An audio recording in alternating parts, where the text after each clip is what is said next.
¿Cómo está? ¿Cómo está, doctor? Bienvenido. Ahora sí que, ¿dónde da mi calaverita? Qué gusto verlos, Charro y Fer. Pues efectivamente, Fer, la muerte en México tiene un nicho muy particular. No es solo en México, en realidad la muerte en la psique humana es como un eje, porque no sabemos qué pase más allá. Y esto cuando pasa en la mente nos llena, en un nivel nos llena de angustia, o sea, cómo sí. son las cosas, qué pasa cuando ya no nos vemos. De esta manera entonces vemos que detrás de esta angustia viene una necesidad de control. Yo necesito saber qué pasa después de que el cuerpo no está, cómo continúo yo si es que esto sucede. Entonces, ante esta angustia, cada pueblo, cada cultura tiene sus maneras de dirimirla. En México, entre otras maniobras, tenemos la costumbre de celebrar a nuestros muertos. Es una manera de apaciguar nuestra angustia. Entonces los invitamos a comer, ¿sí? Okay. Y les ponemos viandas, les ponemos sus ofrendas, etcétera. Ponemos las fotos. Es una manera de hacerlos presentes en medio de nosotros. Y entonces, cuando ya los estamos invitando, digamos, es como una manera de que se murieron pero volvieron a nacer. En nuestra mente el invitar y tener a alguien, aunque esté muerto, es como si estuviese vivo y estuviese compartiendo, departiendo, conviviendo con nosotros. Entonces aquí vemos nuevamente la importancia del alimento. El alimento tiene doble función. Es el pretexto, por una parte, para invitar a los muertos que vengan y nos acompañen, pero paralelamente es una manera paliada de decir, mi vacío yo me lo lleno con la comida. Este último, por ejemplo, es el que con frecuencia vemos en adolescentes cuando se sienten insatisfechos de miles de objetos de su vida cotidiana, empiezan a empacar. Muchos de los casos que se ven en la consulta de bulimia, anorexia y este tipo de trastornos de la alimentación tienen este tipo de núcleos como motores.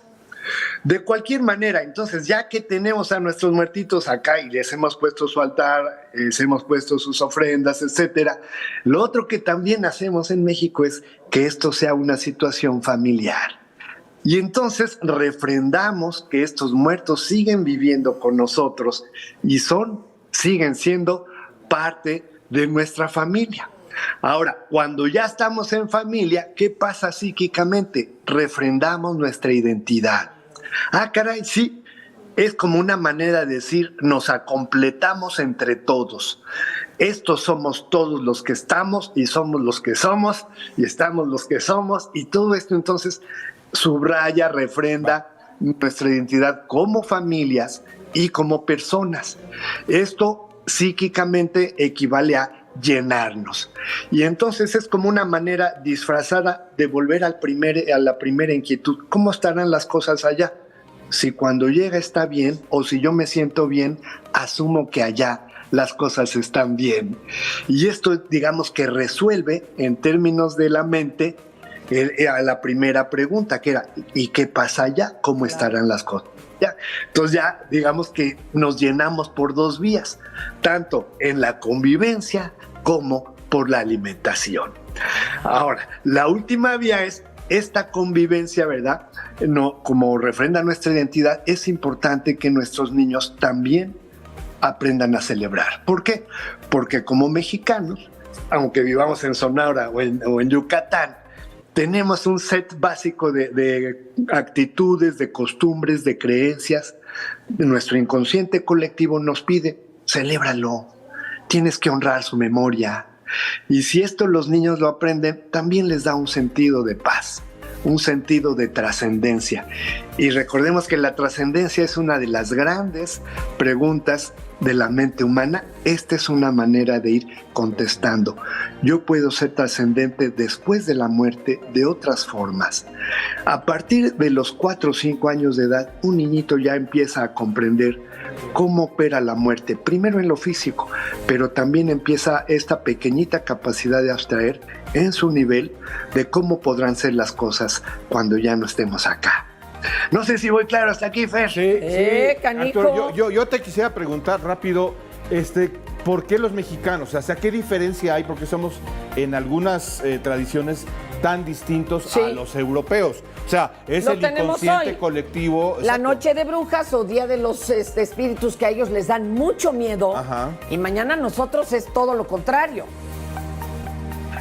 Lo curioso con estas culturas nórdicas, y lo podemos ver también aquí con nuestros niños, es que a pesar de que hay mucho miedo, están siempre presentes.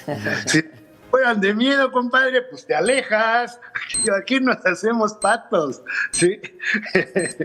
Hay muchos momentos en la literatura nórdica donde podemos ver que los escritores efectivamente hacían muchas obras, sobre todo los cuentos infantiles, que cuando los escuchamos o los escuchan los niños de allá, es aterrador para un niño esos cuentos de bruja, que la bruja se come a los niños y que no sé qué y no sé cuánto. Espantoso.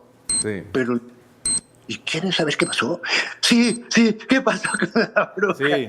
Le seguimos. Sí, aunque nos dé miedo, nos gusta. Somos algo serio. Muchas Sí. gracias, don Arturo. Pues como ver una película de terror, Sí. nos vamos a morir de miedo, pero ahí estamos. Exacto. Sí, Y es por de satisfacer esa hambre interior. ¿Qué sucede más allá? Por eso también los niños necesitan escuchar los cuentos y que papá y que mamá cuenten los cuentos. Claro. En las familias antiguitas no faltaba la tía, la abuela y 4, 5, 6 niñitos así con Y la apagar la luz y poner unas velas. No, hombre, Bueno, en fin. mi mamá dice que oía a la abuela contar los muertos de la revolución, que no eran cuentos. No, pues no. Ay. Arturo, doctor, don Arturo, Tus díganos redes, sus redes tus redes. sociales. Con todo gusto, que no te choreen ahí en YouTube. Y si alguna persona gusta una orientación, con todo gusto, ortizimp@yahoo.com.mx. Estoy a sus órdenes, Fer, a sus órdenes. Gracias, mi vida. Gracias, Gracias, Arturo. Doc. Un abrazo.